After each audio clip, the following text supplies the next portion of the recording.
Wow, packed house. Good evening, everyone, and welcome. On behalf of the Savannah Book Festival, we are so honored to host you tonight for this very special off-season event.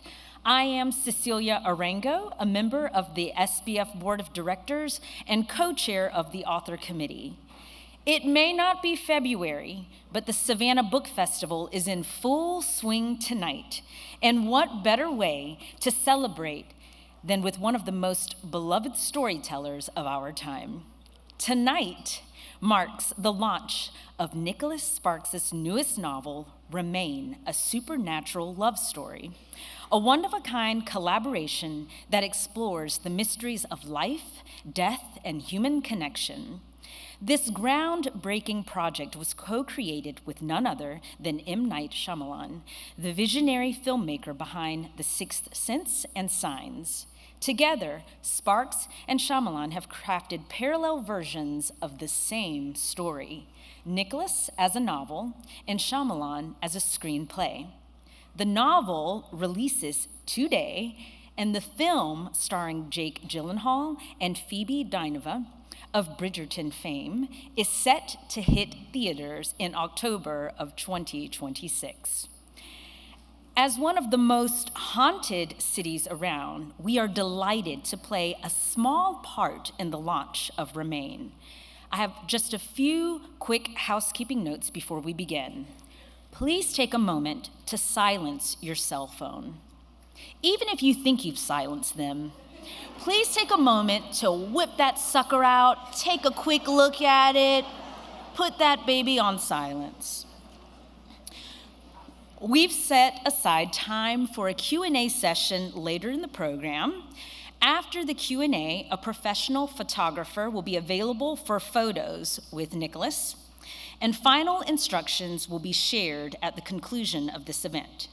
If you didn't pick up your pre-signed copy of Remain on your way in, E. Shaver Bookseller will be stationed at the table in the lobby to assist as you exit. Nicholas Sparks is the author of 25 books, all New York Times bestsellers, translated into over 50 languages, with more than 150 million copies sold worldwide. 11 of his novels have been adapted into films, including The Notebook, Dear John, and A Walk to Remember. He is also the founder of the Nicholas Sparks Foundation, which supports global education and cultural understanding. Joining Nicholas tonight, see, what did I tell you? I'm going to say it again. Please take this moment to take out your phones and put them on silent. Thank you. Joining Nicholas tonight is Kristy Woodson Harvey, a dear friend of the festival and a literary powerhouse in her own right. Kristy is the best-selling author of a dozen novels, including Beach House Rules and the Peachtree Bluff series. Kristy first appeared at the festival in 2020 and returned in 2022 with Friends and Fiction. We are thrilled to welcome both of these extraordinary voices to Savannah tonight. So, without further ado, please join me in giving a warm Savannah welcome to Nicholas Sparks and Kristy Woodson Harvey.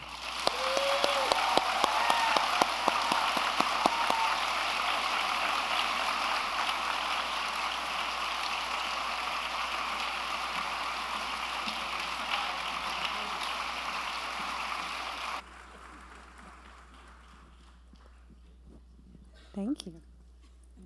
He's such a gentleman. He let me pick my side. Isn't that nice? I have daughters. They're like, no, Dad, I have to be on this side. I'm like, He understands the good side, the bad side. You know, it's important. You can tell that through your writing. oh, thank you, thank you. Well, congratulations, first of all, on your 25th novel. I think that in and of itself deserves a round of applause. I feel like really the applause should go to those who've read all 25. You know who you are. And of course, anyone who's bought any of them. Hey, I do appreciate it. I wouldn't keep doing this without the without the readers, and y'all mean everything to me. Well, Remain is a truly extraordinary book, and as you know, millions of people know you for your love stories, which they will find in Remain, but there are some new and different elements in this novel too. So can you tell all of these lucky readers who have a copy of Remain now what they can expect from this book? Yeah, okay.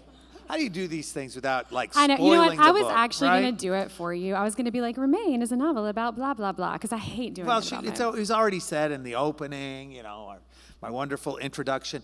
Look, if you've read anything that any of my novels, yeah, there's a love story in there, all right? You wonder, is it romantic? Yeah, it's romantic. Trust me, it's good. It'll if those are elements you like in any of my novels, you'll certainly love that in Remain. Of course, there is the collaboration with Night, and we came together with a different story. Now, it's not so far off of what I've done before in the past. It's really not. How I vary my novels so they feel different, right? If everything I've written pretty much is a love story set in North Carolina, how do you make them different, right? So you might think The Notebook was about everlasting love, and Message in a Bottle was about love after loss, and the characters were different, the voices were different, the perspective was different, and the length was different, the structure was different, and so it varied. You come to A Walk to Remember, and that was about first love. And again, the length was different, so I vary all these things. Well, as you begin to move, you're like, oh my gosh, how do I keep changing things up? So what I'll do is I'll combine themes. I'll do, if A Walk to Remember was first love, and The Notebook was everlasting love, I might do, for instance, in The Guardian, I did love and danger. Or in A Bend in the Road, love and mystery. And you might say Remain is love and mystery again, but it's very different than A Bend in the Road was. So I was going to ask you what this book was really about, but I think you answered that, love and mystery. Yeah, I think that's probably the fairest way to sum that up. I think that's a really good way to sum it up. Okay, so you have done a collaboration before with your brother, which I'm sure was very different. It was nonfiction and I'm sure a very personal story. But oh my goodness, this collaboration with M. Night Shyamalan is, wow, like that's a very, very exciting thing. So can you tell us how that came about? Yeah, it was interesting. And it's funny because a lot of people see our two names and they're like, that just doesn't go together. This is just not going to work. What on earth are they doing? But I'm a big fan of Night's. I like horror movies in general, and I'm a big fan of his work. And when I look at Night's work, when you look at, I don't care which movie you're doing, he's really big into character, right? And well-defined characters. And each of his films, his characters go on a journey, right? And often it's due to external elements, but there's still a journey in which each character ends up learning something about themselves. They're films with often deep emotion, although it might be fear. There's also sense of loss, right? I mean, if you saw A Knock at the Cabin, that's pretty heartbreaking toward the end of it, and so he has these journeys, and then of course he has endings that typically surprise. And I look at what I do and I say, yeah, I try to do these things too, right? I try to have characters. I try to have an interesting story. I try to make everything that I do as different from previous work as I possibly can. And I try to surprise you at the end. So to both of us, it felt very natural. Now, a couple of funny stories. Years ago, way back when, and it's really better if Night tells this story, and he did yesterday, but he didn't come here. Sorry. When Night was a young screenwriter, his first screenplay was a love story. And that's what kind of got him known in Hollywood. So way back in 1999, right, I'd sold The Notebook for film, and they hired a guy named Jan Sardi to adapt it. They did that. he did a first pass, and then they didn't like what he'd done. So they made a decision. We're going to hire a brand new writer to adapt the script from scratch. The first writer they approached was M. Night Shyamalan. Now, he could not do it. Do you know why? Because he was doing a movie called The Sixth Sense. And I loved The Sixth Sense. And so years ago, and I just thought that was so original. So years ago, I began to wonder, could I do something like The Sixth Sense? So I wrote a novel called Safe Haven. And spoiler alert for those of you who haven't read it, it's been out for like 15 years. Okay, it's not my fault here. Look in the mirror. All right, if you're like, he shouldn't have said that. No, it's been there. It's even free in the library, okay? There's a secondary character in Safe Haven. So you have the main female character, and she lives next to her neighbor. And by the end of the novel, you're wondering, was the neighbor a ghost? Was the neighbor never really there? Was she a figment of the main character's imagination? And it was really kind of the ghost of the male character who is a widower. And sorry if you haven't read Safe Haven. It's still worth the read, by the way. Okay. But I did that as a secret nod to my appreciation for what Night did in The Sixth Sense. And so then years later, now we come to finally answering her question. And you can't blame me, I'm a storyteller. This is what I do. It started as kind of one of those Hollywood things, right? My people in Hollywood, my agent knew one of the executives at Blinding Edge Pictures, which is Night's company. They used to work together. Hey, we should get these guys together. Okay, I hear that a lot. You know, nothing ever happens. In this case, it did. So in March of 2023, heard from my Hollywood guy. He's like, hey, you're going to meet with Night.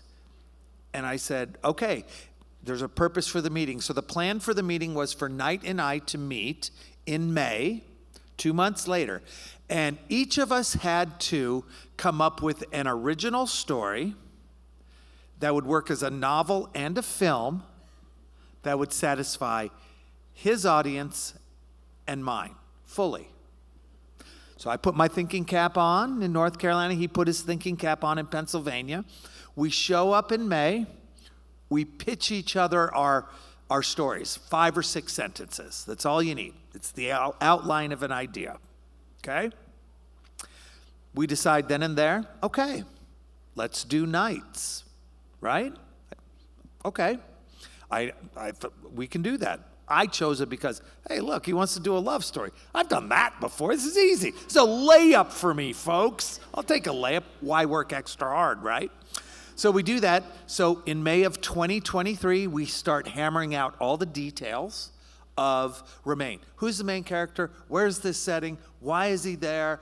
Who are the secondary characters? Oh, okay. Well, what happens? What's going to drive the story later? The mystery part. Oh, we need some other characters. Well, who are they? What's their relation? How do they fit in? Hammer all that out in May of 2023.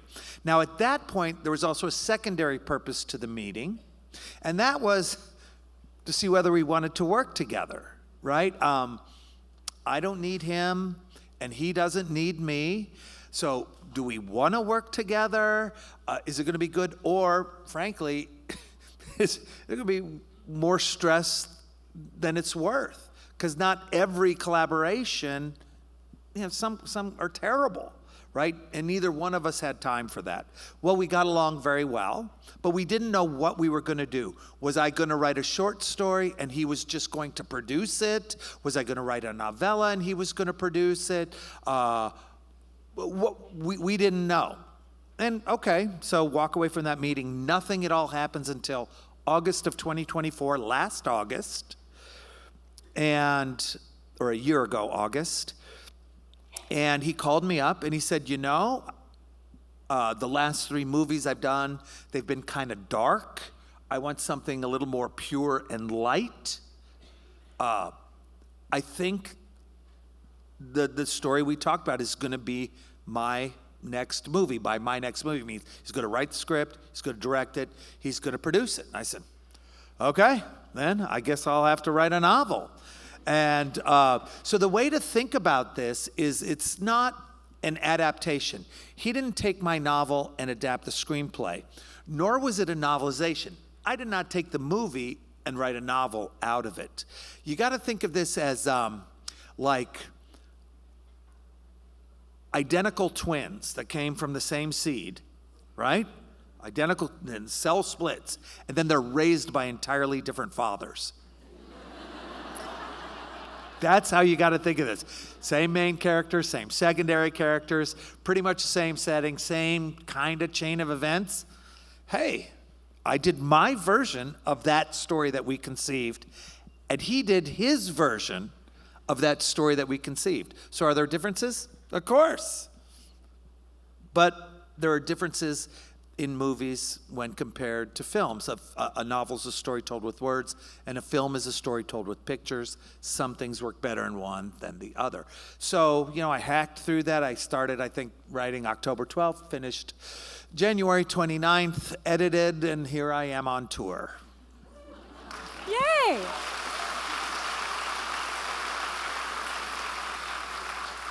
That is really fascinating. I don't think I've ever heard of a collaboration working quite like that. And I love it because, you have all of these people out there, well, you would know better than anyone, who will say, oh, the book was better. Oh, the film was better. And in this way, they're two completely different animals. And same egg, yeah, different fathers. I love it. I love it. I love it. Okay, but so I have to know, is the cast of the movie, did they read an early version of the novel, or have they only read the screenplay? Okay. This is a great story. So sometimes things just happen. Okay, so again, this is Knight's story, but he's not here. So imagine he's telling this story. I'm here instead. Yeah. So he finished the first draft, and hit the save button. Okay, no one's even seen it. He hasn't even read it a second time. He hasn't even reviewed it. But he can't because it's his daughter's birthday. So he's got to go to New York. So he hops in the car, starts heading to New York. It's about a 2-hour drive. Hour and a half into the drive, Jake Gyllenhaal calls.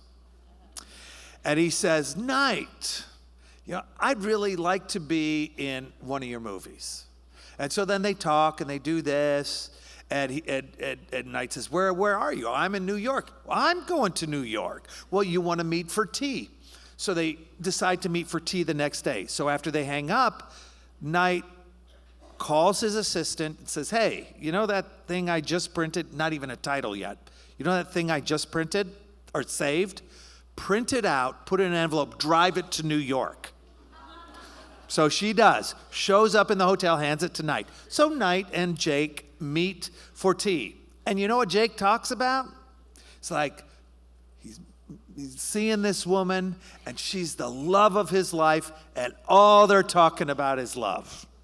And then he mentions, and I would like to do one of your movies. So Knight casually reaches into his briefcase and says, why don't you read this?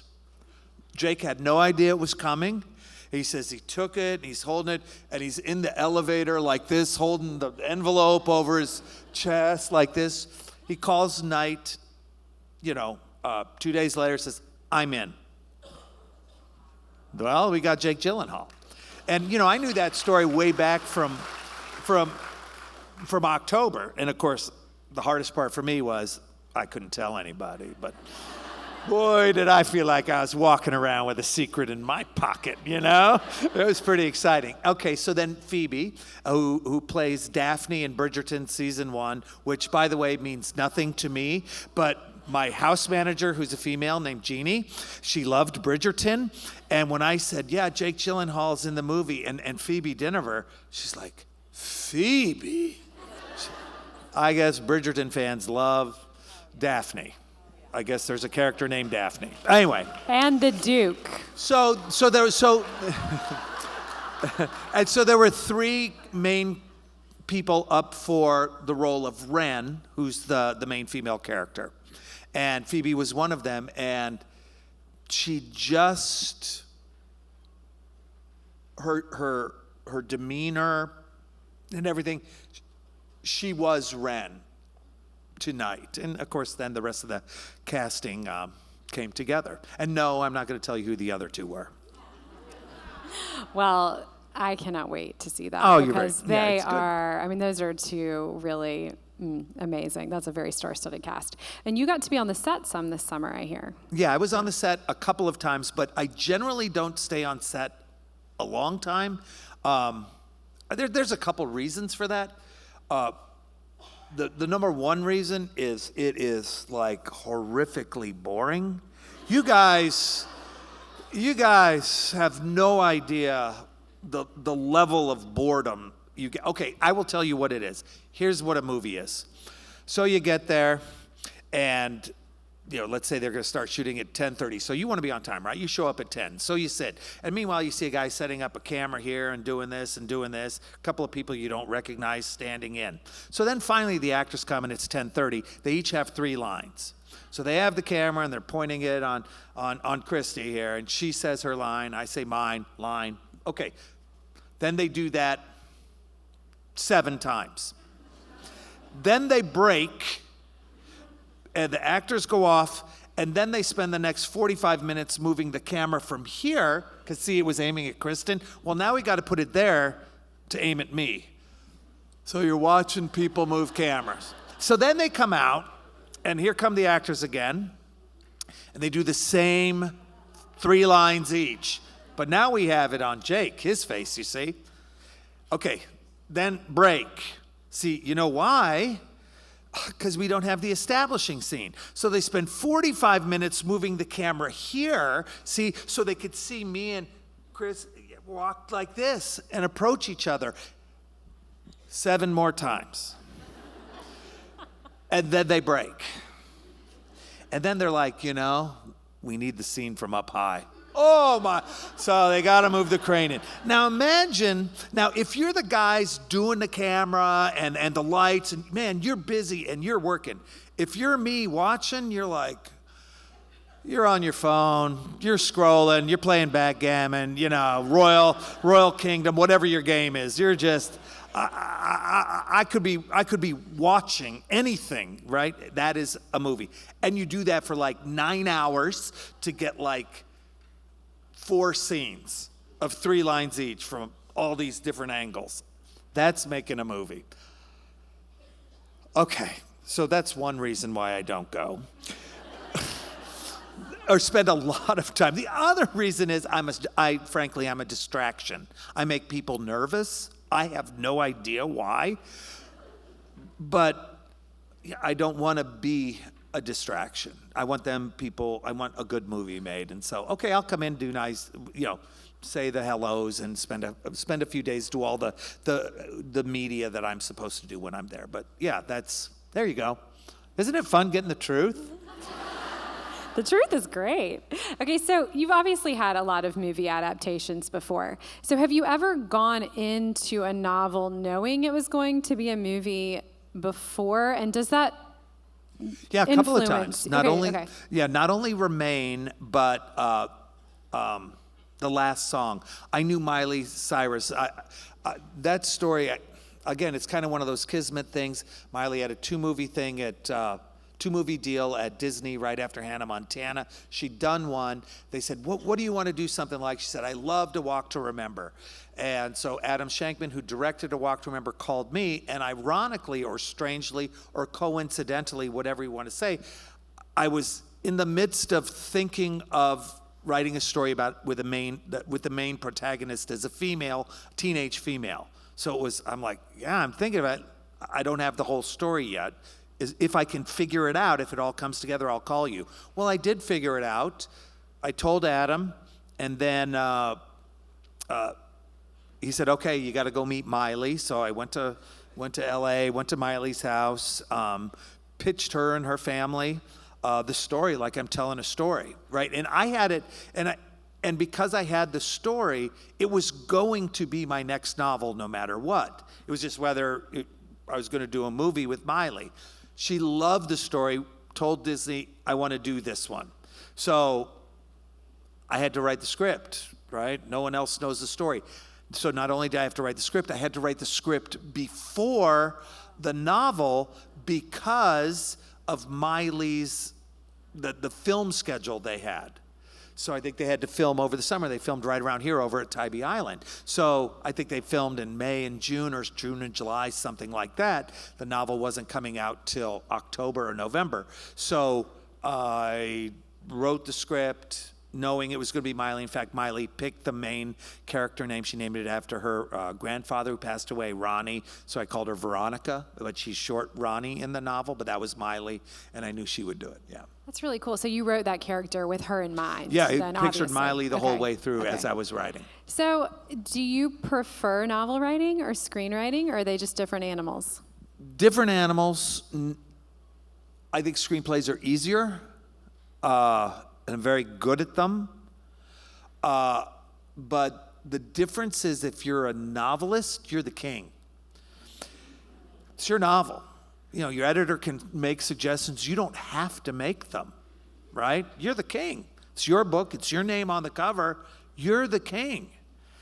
Not so with a screenplay. I mean, you know, you got other producers and they want to be kings, and studio execs and assistants to the producers, and the director wants things, and depending on the actors, they want things. And, you know, all of a sudden, you know, you have your thing. I'll tell you. I sent Disney an A+ script, and through sheer dint of effort at all the goofballness of Hollywood, they turned it into a B- script. I was like, oh, good job, okay. It was ridiculous, but what do you do, right? And I'm serious, I'm not kidding. It's because up and coming people, you know, like let's say you're a young studio exec, and they're all ridiculously young. They're like 26 or 27. They're trying to make their mark, you see. So they got to get their thing into the movie. And here's the kind of notes you get with a group of 8 or 9 people all trying to prove they're the best. They say, hey, this is really important. One of them will say, you know, this Sally character, she's great. We got to build her more up and give her more of a momentum in her story. And so you're taking your notes. Oh, okay, more Sally, more momentum. Okay, in these, maybe think in these scenes. Okay, then you talk to the next guy. He says, you know what? I hate Sally. Get rid of her. That character does nothing. It's unnecessary. We're going to tighten this script up, and you're like, got it. Get rid of Sally. So who wants to deal with that, right? And you have to, right? You're a screenwriter. You're also the lowest of the low in Hollywood. So, I mean, look, be a king, be a sacrificial pawn, you know. Novels it is. Novel it is, right? Yeah, yeah. And then writing a novel pays more, so you got that too. I love it. Okay, so I want to go back to Remain for just a second. Readers are going to find everything they love about a Nicholas Sparks novel. There's a love story, there's an amazing setting, a wonderful plot, all of the things that people love about your books. And, you know, you're a pretty confident guy, so I'll probably know the answer to this question, but there is a supernatural element to this book, which is something that maybe you've touched on a tiny bit but haven't really delved into before. Were you nervous? Nah. Was I nervous? No. Okay. No, I mean, the key thing, you want to be a good writer. There's a lot of rules. Read a lot, practice writing. You know, you got to do those. You also got to be authentic. You got to be honest.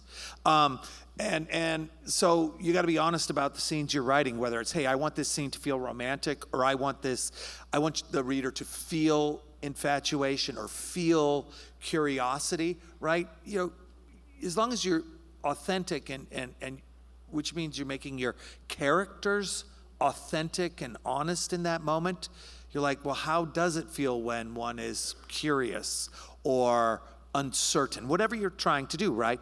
It's exactly the same thing with fear. How does that feel? You know, is it a sound that you hear and it takes a moment to understand what it is, and then one hears it again, right? And that's a little bit cliched, right? Because we've all immediately pick, oh, I saw that in a movie. So, okay, how do I do that slightly differently? And so, so it feels fresh and original. And it's essentially the same muscle, but for a different emotion. And, that's what I do. So creating fright was no more difficult than creating anger. I actually, if I had to write a book where I had, and in fact, I'm doing that now, and it's hard because I have a genuinely bad character who does bad things. But he's not, but it's challenging to write because I'm not that person. And I don't want to hop into that head. When I wrote Dreamland, okay, another spoiler, by the way. Come on, people. We got to keep up with the books here. I was trying, one of the characters has bipolar 1 as manifested by hallucination and delusion. And I wanted to make sure that was fairly accurate. So where you're trying to be authentic and honest, you have to hop into that head to make that character very uncomfortable. It's uncomfortable because it's not right thinking. But you have to be honest to create that within yourself so it can be honest on the page. Does that make sense? That too is far more difficult than fright, right? Because it's really uncomfortable, especially because it's so foreign. But look, every single one of us has been afraid at something. We've all jumped at a slamming door or something, startled at something we saw out of the corner of our eyes or something. Everyone. So I have experience with that compared to other things I've written, right? Writing Noah Calhoun at 80. I was 27 years old. I didn't have a lot of experience with that. A little bit more of a challenge. Well, you did the fear really well. There were a couple of times I had to go read something else before I went to bed because I was like, oh God. So you really nailed that. I also thought something so interesting about this book that I feel like you explore really well is these parts of life that are a little bit inexplicable, like things that we as humans can't 100% explain about life and death and love and, maybe the lines that are kind of blurred between these things. And I wondered as I was reading, did your opinion about any of that change as you were writing this novel?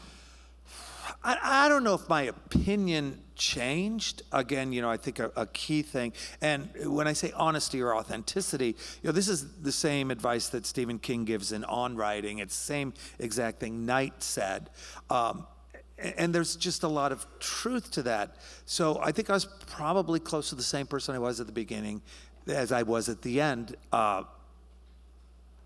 whatever that means. I mean, if I was trying to make a spooky scene, and no, it's not so spooky, and don't worry. And it's certainly not gross or graphic. I'm a baby. It's not gross or graphic. It's really well done, trust me.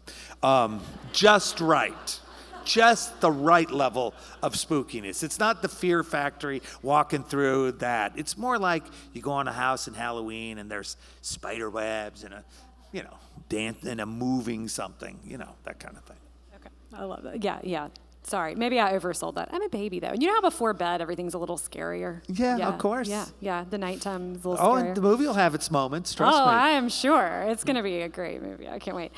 Okay, so one of the things that you're really known for is your really kind of lush southern settings. And you and I live about 45 minutes apart in North Carolina. I actually, fun fact, just told Nicholas backstage, my house was in the choice. Nice. Which is really funny, yes. But I wanted this book to be really fresh in my mind before we were having this conversation. So I was actually reading it just a few days ago, and I opened the book. I happened to be in Massachusetts, and the book opens in Cape Cod. And I was like, oh my goodness. So why was that the perfect setting for this novel? That was something that Knight and I discussed at that very first meeting.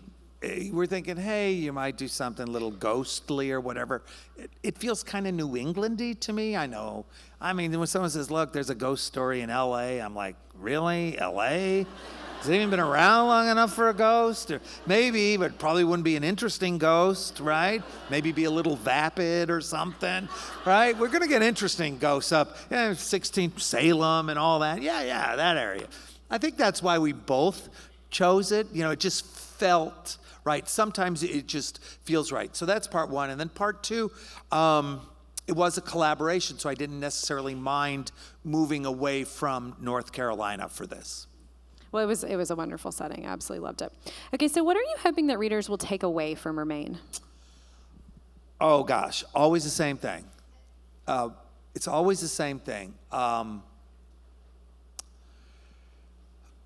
One of the things, and though I know that pride is a sin,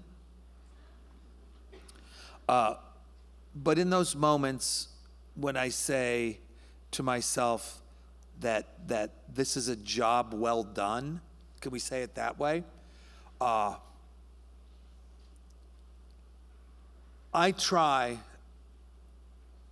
my best with every novel to make it the best thing I've ever done. And for those of you who say, hey, my favorite of yours is The Notebook, you're like, well, I guess that means you've been going downhill for 25 years, okay? Look, that doesn't mean I haven't, I swear, given everything I have to make it. I have great respect for the idea that you are willing to walk into a bookstore, a Walmart or wherever, and spend the money that you've worked for, your family has worked for, on something I've created. I'm honored by it. I'm humbled by it. And I would I would quit writing, period, before what I offered wasn't the absolute best I can do. Remain is the absolute best I can do for this kind of a story. I edited every line 10 times. It is as good as I can do, okay? That's it. So what I want you to take away, man, I hope you like it. I really do. It's everything I have, folks. It's everything I had, okay? I promise. I've never gotten lazy.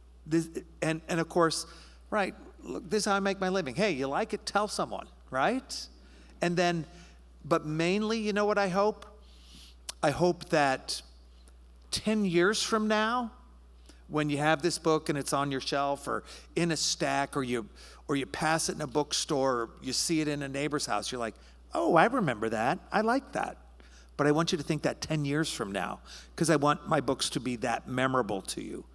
And I want you to remember also, yeah, I like that one. I like The Notebook too. Boy, were they different though. I want you to remember enough that it was different than my other work, because I do try to make them all as different as I possibly can.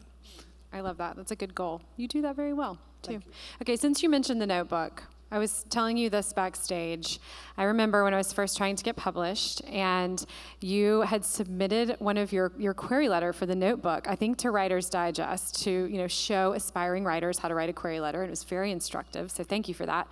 But I think there's kind of this tendency for people to look at you now, writers or just anyone with a big goal, and think, oh, well, he got this, or he had this, or there was some magic secret keys to the kingdom that you had that they don't have.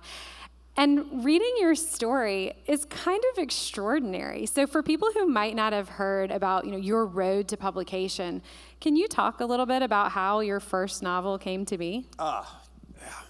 Overnight success. Right? I don't know. Yeah, the total anticlimax. My journey to become a writer was an odd one. I loved reading as a kid, but writing never entered my mind. My main passion growing up was running. I loved track and field. I broke my high school records and county records and, state records, and, get a full scholarship and break college records, and all the still hold them after 40 years. True, by the way. Not that we're here to talk about that, but let's be honest, 40 years is a long time. A lot of runners trying to catch the old Nicholas Sparks on the track, but anyway. Writing again. Okay, yeah. Okay, after my freshman year, I got injured, and I was injured during my freshman year.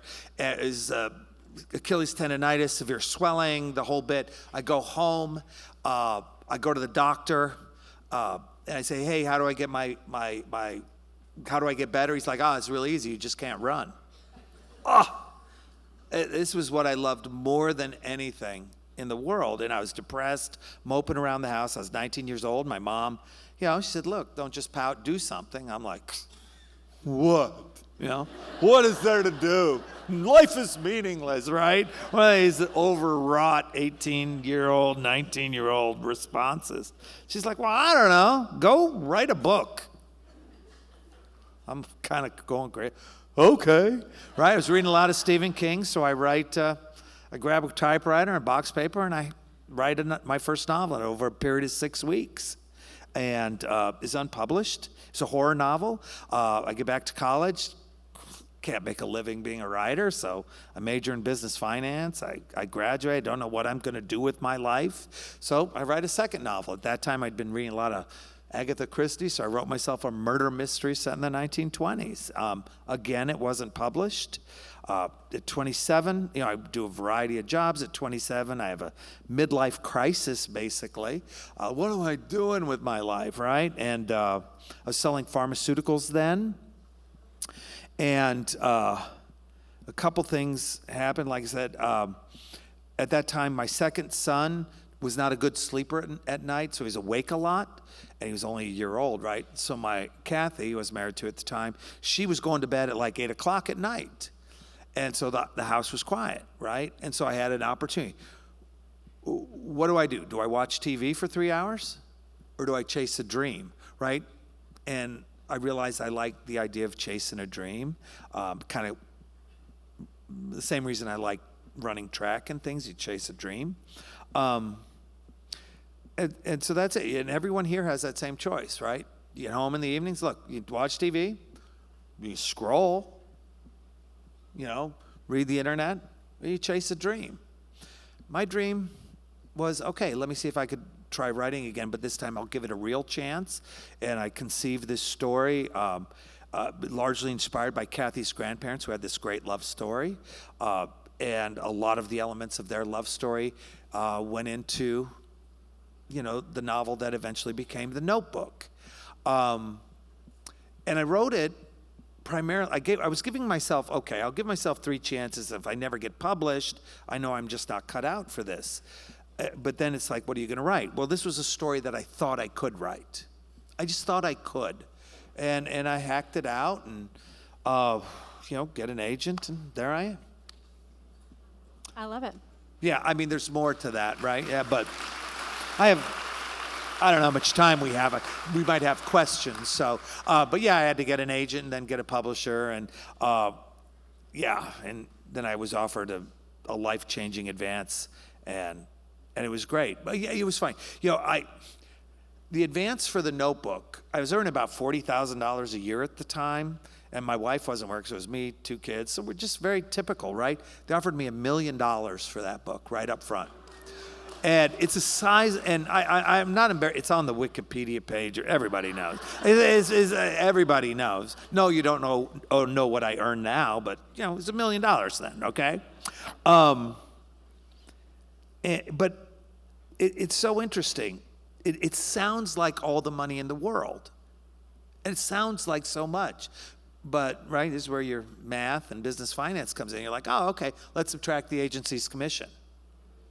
Okay. Oh, you're down to $850,000. Oh, let's drop off about 50% overall in taxes. Okay, you're at $425,000. Still life-changing money. But if your kids are 1 and 3 years old and you owe $200,000 on your mortgage, okay, it's enough to pay off your mortgage. It's enough to put some away for the kids' college, get that college fund started. It's enough to put, hey, let's get a nice jump start on my retirement, right?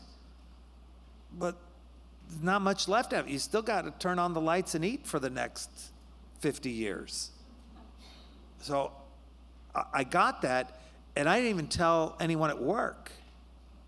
That was in October 1995. I didn't quit my job until 1997.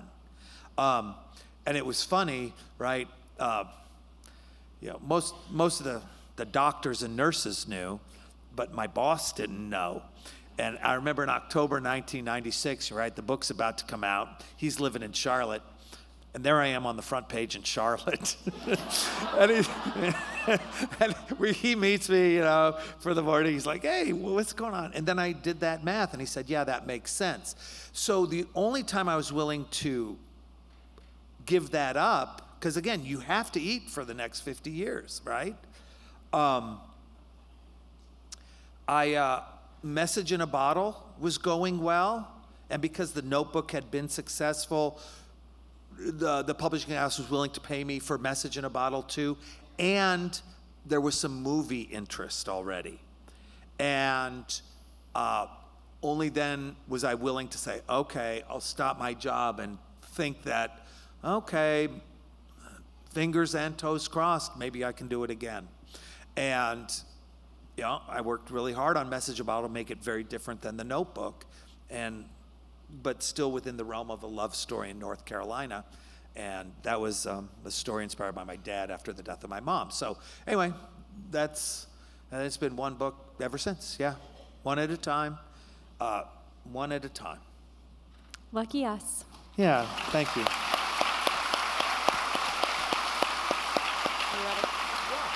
Do we have questions?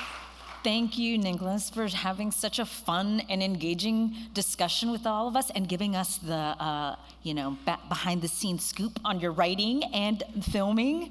That was very entertaining. Your insights and reflections brought your work to life in such a meaningful way. And thank you, Kristy, for being in such great conversation with Nicholas. We appreciate both of you. We do now have time for a few questions. Please catch the eye or the attention of a volunteer who is carrying a mic. Please kindly keep your comments brief, questions only, no stories, please. So we'll go ahead and start on the right side. This person in the white shirt. The man. If you please stand. Shout it out, I'll repeat it. Just shout it.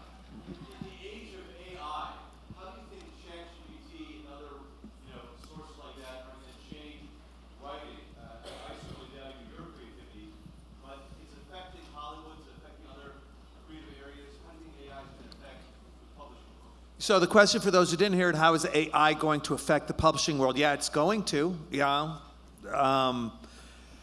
But it's interesting. I've thought about AI, right? Because, man, wouldn't that be great? Now my life would be golden. Press a button, whoa, print the checks. Boy, that'd be great. Boom, man, you get 300 books a year, I'm telling you. But when I think about AI, and let's take someone like me, though, we could use anyone else, right? You could take the sum total of everything that everyone's ever written, and that's essentially taking nothing at all. Because what style is it? Is it Steinbeck's? Is it King's? Is it James Joyce? Which one is it? Is it Shakespeare? Right? If you put everything in there, which is what they're doing, what is it? Right? So basically what you need is the next step, which is learning AI. And of course, that's what they mean by that. Oh, it's going to learn. Well, it only learns to the extent that the guy who's doing the AI and trying to figure this out, hey, I'm the guy who wants to write the book, how he puts it in. I value Mark Twain's writing higher than Steinbeck, higher than this. But okay, is that enough? I'll give you an example. Theoretically, I could take my novels and I want to write a book like Nicholas Sparks, right? I would have to start with the notebook, right? And okay, first, right, we get it in, and the AI thinks it figures things out. So here's the notebook. In fact, take all my books. Okay, now write an opening paragraph for me. It won't work because there's not enough information. What am I talking about? It's literally, you almost have to do a sentence by sentence. This sentence is, in my opinion, 1/4 descriptive, 25% descriptive, and 75% setting a mood with a level of 4. Now I got to go to the next sentence. This is narrative. Short description because dialogue is fast and I'm in a fast part of the novel. It's an area that's supposed to move fast. Whereas this description is slower because I'm setting tone. And who's the only one that knows the answer to every one of those sentences? You guys can guess. Go ahead. You won't be right. Man, is AI ready for that? Because remember, it's only going to be as good as the inputs that go into it, right? And even if it learns, it's only going to be that good. It's probably that level to be able to hit a... Now, look, you can hit a button and write a book. They're horrible. Go ahead. They're horrible. So a few years off, and maybe one day if I get bored, I'll say, okay, here's why. Because, okay, one of the most difficult things I do in my novels are what I term as transitions. It's what I call them. You're like, well, what's a transition? Transitions are step-by-step changes. Like, for instance, if you want to have the process of falling in love. Look, you can have it go straight to man, they're in love. But realistically, if you want to be more realistic, maybe there's interest, and then maybe there's infatuation, maybe then there's hesitation, maybe then there's curiosity, and then maybe there's attraction, and then maybe there's the next step. Man, a lot of writers go from there to there, or they hit there, there, and there. I try to hit these transitions exactly right, okay? AI would probably not pick that up because I have to literally label each of these transitions. And they're very difficult to do if you want to do them originally, efficiently, and hide it from all of you so none of you even notice it's happening. That's why the books genuinely move you emotionally. They sneak up on you. And it's because by the time the character announces something that he's actually feeling, I'm in love, I'm sad, I'm this, or you're already feeling it as a reader. That's why they're effective. Very difficult. So, great question. First time I've ever been asked that, but it's a good one. But I've thought about it. We may have room for one more question. Let's Sorry about the long answer, folks, but I thought it was an interesting topic, right? Hello. Hi. In your books, I've read all of them, you pull from names and experiences that you've had in your life. Is Remain going to be the same thing? Oh, yes. There are elements in there that come from me. Oh, what a great way to end this little shindig. Boy, 2 great questions. I love this. I, in honor of Remain, have a ghost story. Ooh. True, right? How fun, right?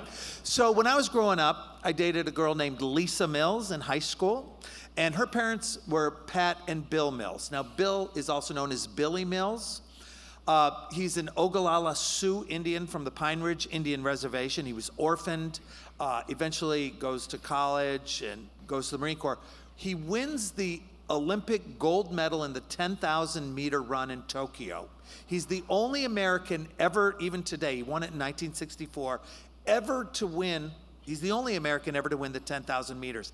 Came from nowhere. He was so unknown, he ran in borrowed shoes because the team wouldn't even give him shoes.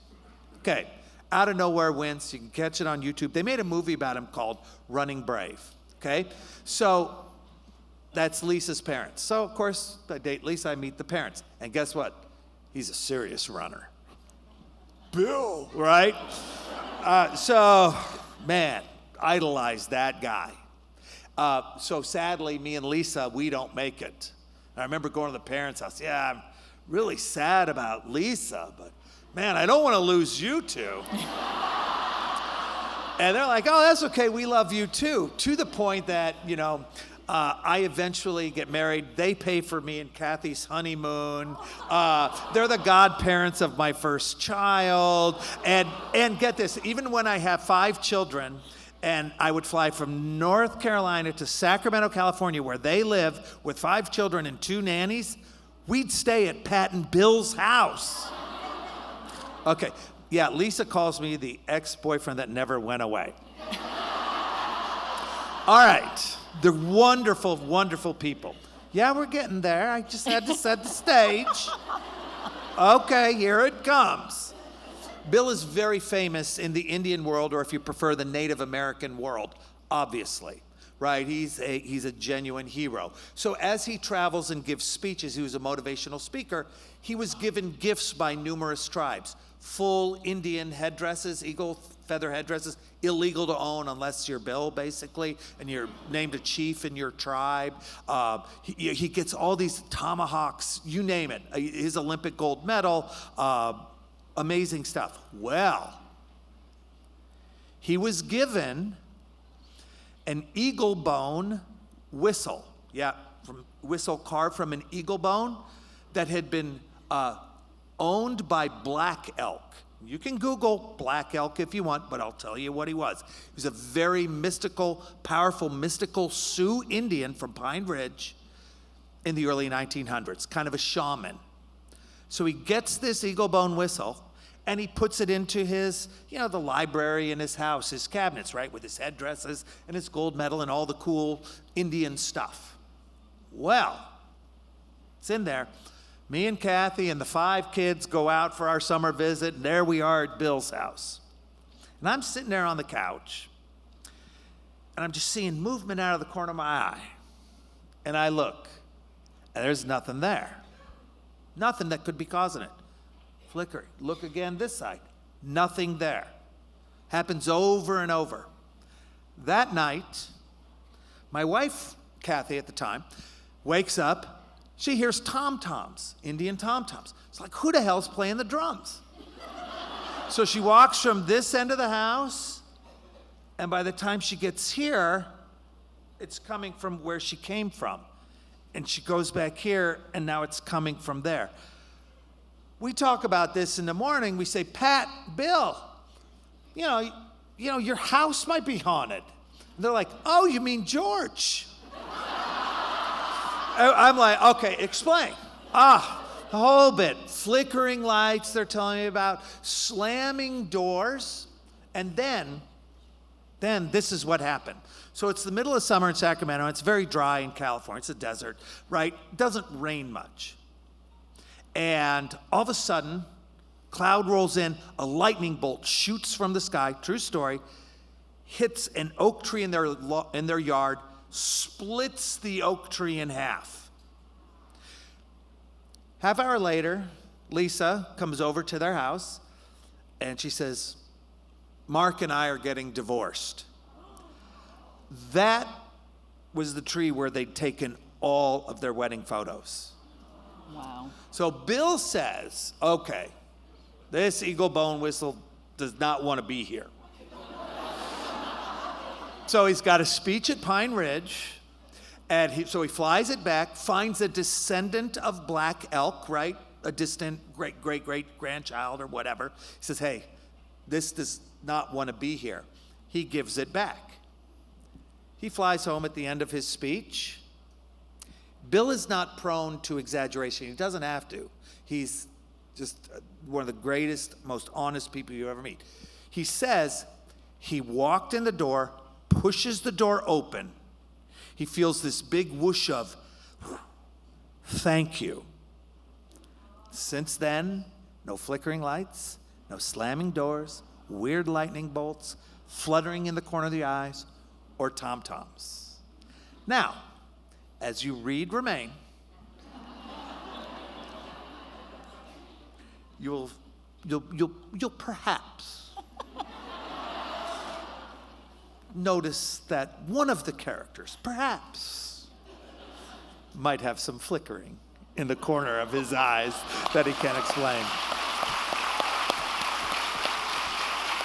Oh, we missed our opportunity, y'all. We could have had lights flickering in here this whole time.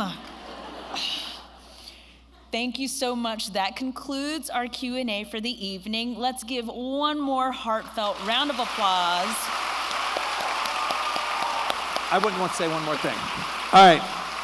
Now, what we're going to do is do pictures, and they take time. Now, they're probably going to do it by rows. Really, don't rush up, because all it's going to do is make you hot, and you have to stand there. This will go fast. The last one will probably be out of here in an hour and 15 minutes. It won't take long. So sit in the air-conditioned thing until your row is called. Way better. It's just way better. You're more comfortable. You can talk. You know, you're not crowded. You're not standing, hurting your back. Look, I'm not worth any of that. Just be comfortable in the air conditioning. Read the book for a little bit, right? This is an idea. All right, hey, just my 2 cents. Now go ahead. No, thank you all so much. Thank you, Nicholas. Thank you, Kristy Woodson Harvey, for an unforgettable evening. We do have a small gift for you to show our appreciation. It's a gift. Thank you so much. Thank you.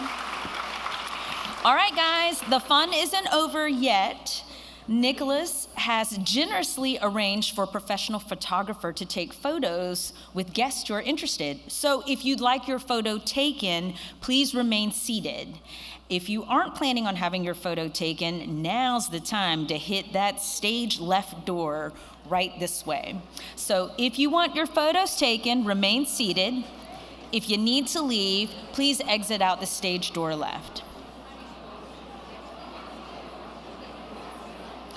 So while folks are making their exits, for all of you who are seated and would like to have your photo taken, I've got some notes that I want to run by you, okay? No personal photography is allowed due to the volume of guests. So also, please no handshaking, okay? So everyone also gets a single photo or a group photo, not both. Okay. So you have to choose a single photo or a group photo. Your photo will be available for download. There's going to be a QR code posted in the lobby, so you'll be able to download your photo. So we'll wait for this line to die down a little bit. I'll repeat some of these notes, and then I'll give you instructions on how we're going to make this happen.